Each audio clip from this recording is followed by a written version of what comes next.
1.3 million shillings every single day. Andrew. You think that's fair because of the Constitution?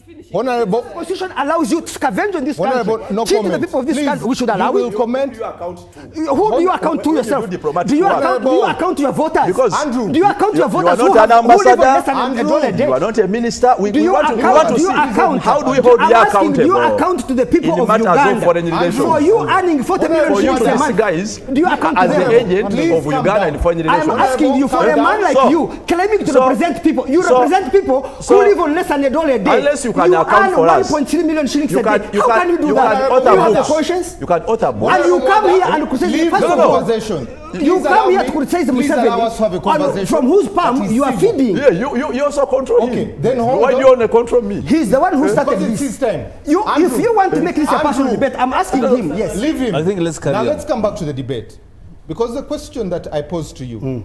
You talked about informal institutions and formal institutions. Yes. And both of them have to find And I'm not responsible for his lack of intellectual quality of any type. That's his weakness. Leave him. I'm with you.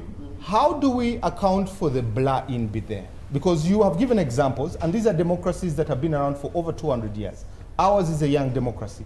How do we help the institutions grow and kill the blah in between the formal and the informal? First of all, let me explain to you. Formal institutions cannot work as he thinks. He has no knowledge, any intellectual knowledge of how formal institutions work. He has never studied institutions and institutional growth in his life.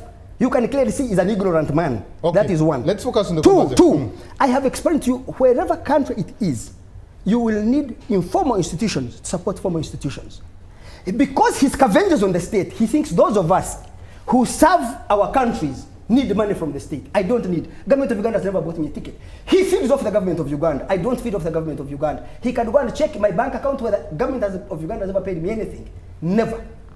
And listen, I don't need to be paid for me to serve my country. When I went to work as a journalist at the Monitor, I went there because it was a calling for me. It was not a job, it was not a career. Monitor did not need to pay me for me to report news, to do analysis. I come on this show all the time. Yes. I don't get paid. I come here because it fulfills me. I have an interest in promoting democratic debate, expanding the frontiers of freedom in whatever form. He is involved in it for money. Let him be a volunteer in the parliament, then you can see. He goes to parliament, they pay him 40 million shillings, voters who voted for him, and less than $1 a day. And he says that's a fair thing because it's the Constitution. So because the Constitution passed the law to feed you and then fatten you and enrich you at the expense of voters, then it is right. Thank you, Andrew. So that is the issue we have. The final thing I have explained to you, this thing about Saleh. Saleh is an official of the government of Uganda, appointed as a senior presidential advisor, but he also has influence. If I'm an ambassador, for example, Nicholas here, are you employed by the government of Uganda? No. Don't the diplomats talk to you about Uganda? Every day. So what is this man talking about? If you are a diplomat, you must meet people who have influence, who have voice, and share ideas with them. If you want to exercise influence, that's how you do it. If people don't come to you, it's not my problem that you lack influence. Perhaps because your intelligence is so low, nobody's going to listen to you. So the final thing I wanted to say before he disrupted me, and I want you to know that I do not believe that anybody should be have a monopoly on noise and interruption. You would start it, Mr. Mawodo, with me. This show will not happen. The final thing I just wanted to say is, the one thing that Ugandans should know is that all of us don't need to be employed by government like he is to do work.